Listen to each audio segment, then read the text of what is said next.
Ya, seperti biasa kalau hari Senin kita ada berita ringan dari berbagai daerah. Berita-berita tersebut kita rangkum dalam Monday Light News berikut ini. Oke.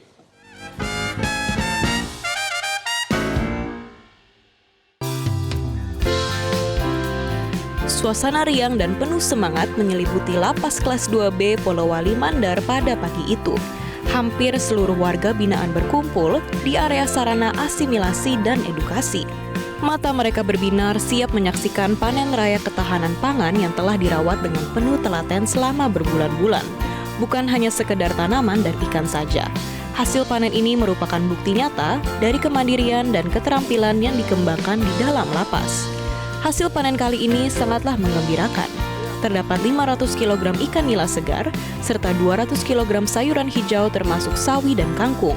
Menariknya, semua hasil ini tidak hanya untuk konsumsi internal, namun seluruhnya akan disumbangkan untuk korban bencana alam di Pulau Sumatera dan Aceh. Para warga binaan ini sengaja melakukan aksinya untuk memberikan harapan bagi mereka yang tengah terdampak musibah. Para warga binaan sangatlah menyadari bahwa di dalam lapas mereka masih bisa memberikan harapan bagi masyarakat yang tengah terdampak musibah. Setiap ikan yang mereka angkat dan setiap sayuran yang mereka petik telah menjadi bentuk kepedulian sosial dan rasa tanggung jawab yang mereka miliki. Rasa itu justru lahir dari pengalaman selama belajar dan bekerja sama di dalam lapas. Kegiatan panen raya ini mengandung pesan yang sangat mendalam. Pembinaan di lapas bukan sekedar soal disiplin dan aturan. Lebih dari itu, kegiatan seperti ini membentuk keterampilan hidup, rasa tanggung jawab, dan kepedulian terhadap sesama. Dari tangan-tangan warga binaan inilah lahir produk yang memberikan manfaat, tidak hanya bagi diri mereka sendiri, tetapi juga bagi masyarakat luas yang membutuhkan.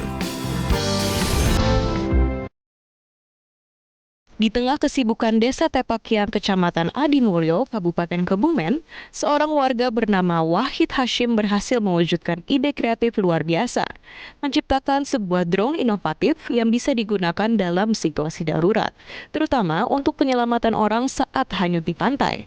Meski fungsinya canggih, namun drone karya Wahid dibangun menggunakan komponen lokal dan bahan-bahan sederhana yang mudah ditemukan bahkan di dapur rumah tangga. Menurut Wahid, drone buatannya mampu mengangkat beban berat seperti pelampung untuk menyelamatkan korban hanyut. Bahan-bahan utama yang digunakan berupa holo aluminium, papan fiber, hingga peralatan dapur sederhana.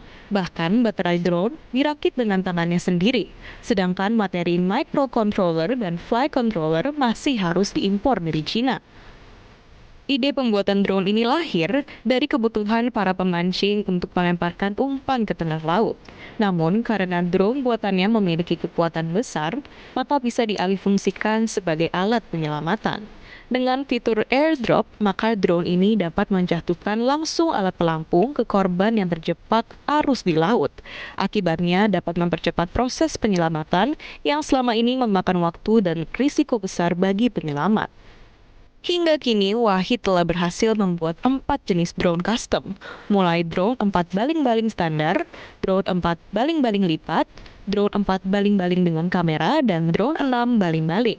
Proses pembuatan untuk satu unit drone membutuhkan waktu antara 20 hari hingga lebih dari 1 bulan, tergantung jenis dan spesifikasi yang diinginkan.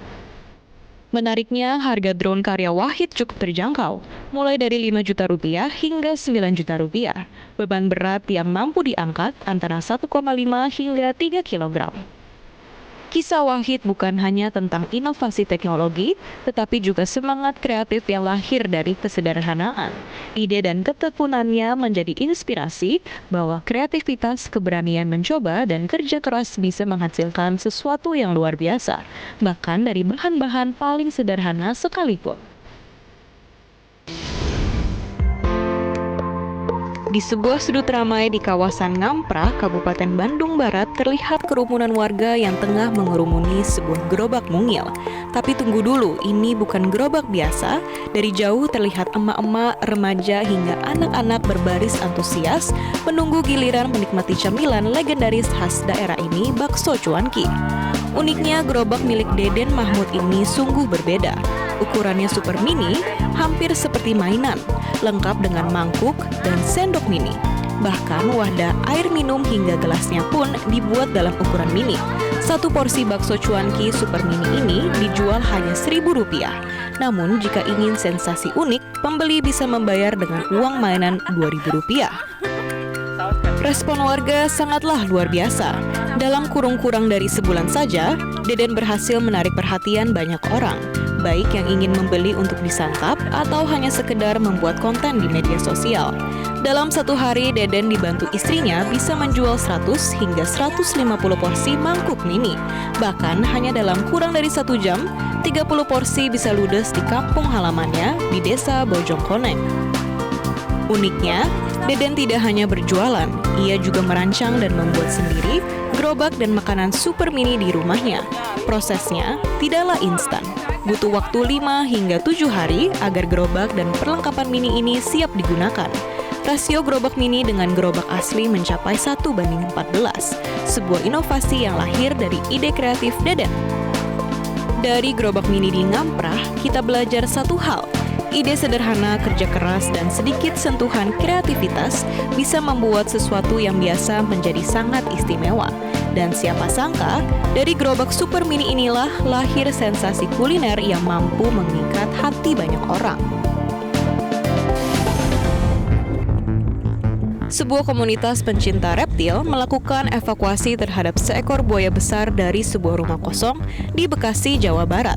Warga khawatir hewan ini akan lepas ke pemukiman akibat kelaparan. Proses evakuasi berlangsung menegangkan karena buaya muara itu berusaha melepaskan diri dari jeratan tali petugas. Evakuasi berlangsung di Kampung Kalibaru, Desa Sukatenang, Sukawangi, Kabupaten Bekasi. Buaya yang memiliki panjang sekitar 2,5 meter dan bobot lebih dari 50 kg meronta-ronta saat petugas mencoba mengangkatnya dari kolam di halaman rumah. Dengan bantuan warga sekitar, komunitas pencinta reptil akhirnya berhasil mengevakuasi buaya tersebut setelah pertarungan adu kuat selama 15 menit. Buaya yang bernama Latin Crocodylus porosus ini kemudian diikat pada bagian kaki dan mulut agar tidak membahayakan petugas maupun warga. Buaya muara ini dievakuasi karena sang pemilik meninggal 3 bulan lalu. Sementara keluarga pemilik tidak menempati rumah tersebut sehingga tidak ada yang merawat buaya. Pihak keluarga kemudian meminta bantuan komunitas pencinta reptil dan Regu Damkarmat Kabupaten Bekasi untuk mengevakuasi hewan tersebut. Warga merasa khawatir buaya akan keluar kandang dan mengancam keselamatan warga. Warga sekitar juga tidak menyangka ada seekor buaya berukuran besar di dalam rumah kosong tersebut. Setelah dilakukan observasi, buaya muara ini akan diserahkan ke Kementerian Kelautan dan Perikanan untuk dilepas liarkan ke habitat aslinya.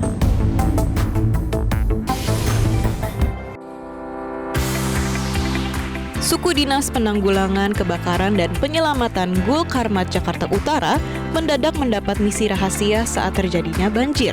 Bukannya melakukan evakuasi terhadap penghuni rumah, namun harus menyelamatkan 18 ekor kucing dari salah seorang rumah warga yang kebanjiran.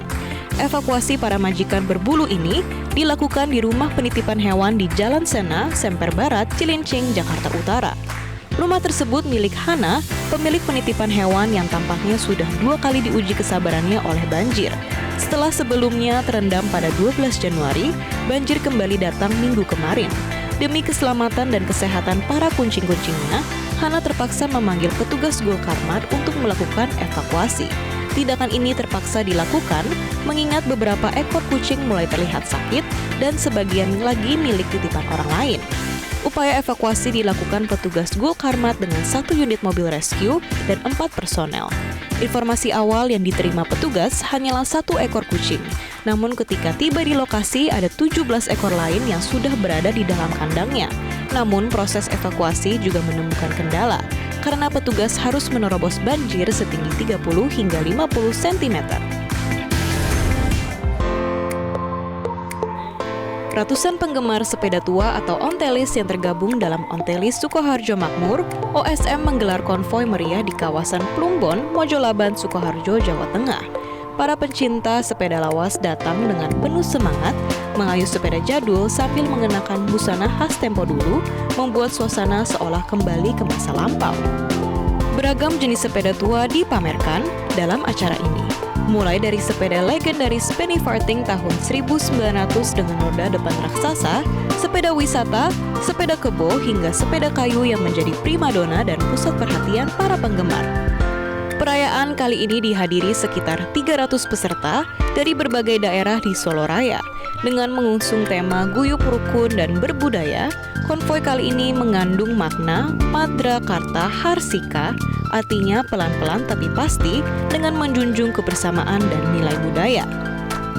Selain sebagai ajang silaturahmi, perayaan ini juga menjadi bagian dari persiapan menyambut International Veteran Cycle Association atau reuni akbar komunitas sepeda tua dari seluruh dunia. Event tersebut rencananya akan digelar Mei mendatang di kawasan Prambanan. Pulau Sumba menyimpan pesona Danau Laputi yang tersembunyi. Di danau berwarna biru toska ini, hidup apu satwa yang dikeramatkan warga setempat dan dianggap simbol leluhur. Secara historis, apu satwa merupakan makhluk berbentuk belut yang dianggap suci dan menjadi penjaga Danau Laputi.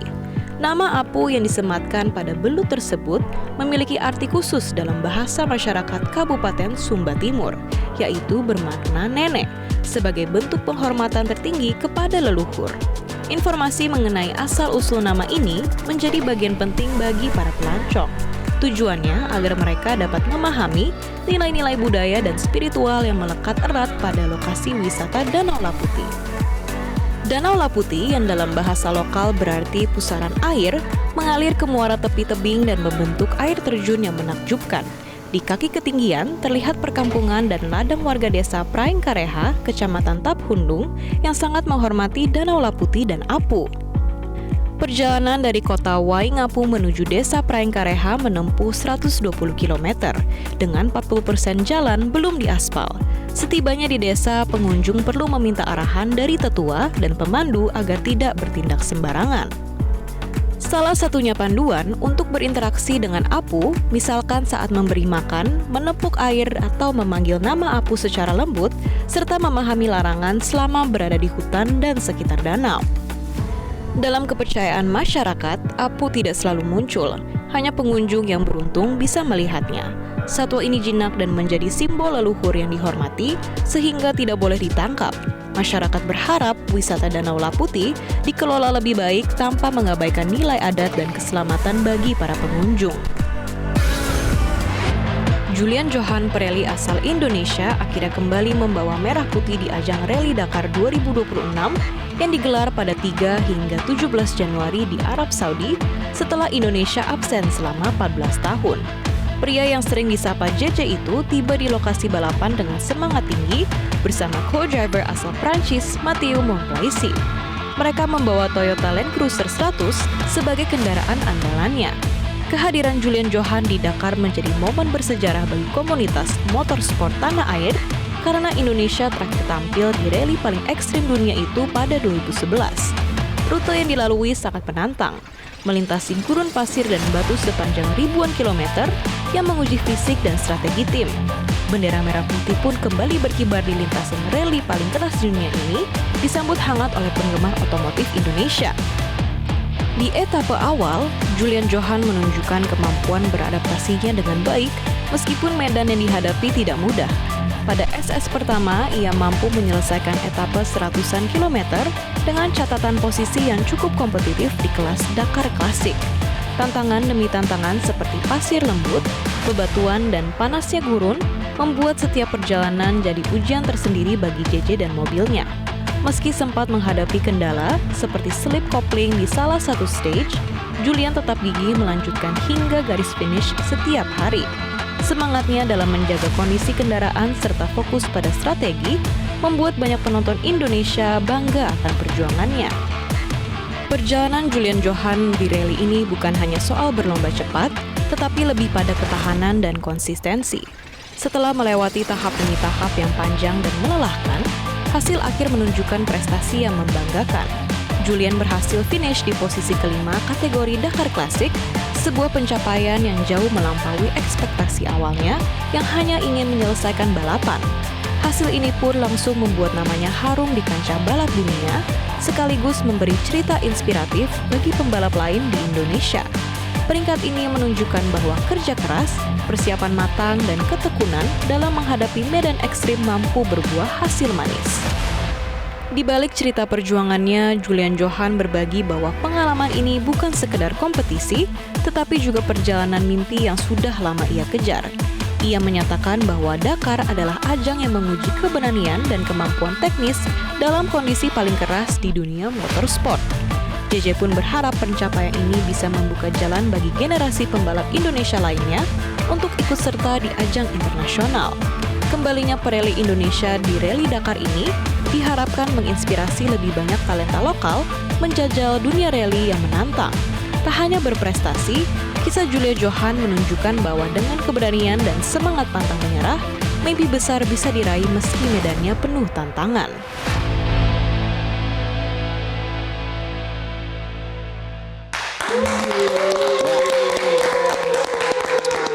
Itu tadi informasi dari Monday Light News.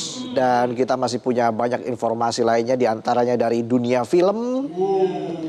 Dan pokoknya banyak lah ya hari ini ya. Makanya jangan kemana-mana. Penonton kurang atuh nih. Oke, Aumania tetaplah di Midnight Live.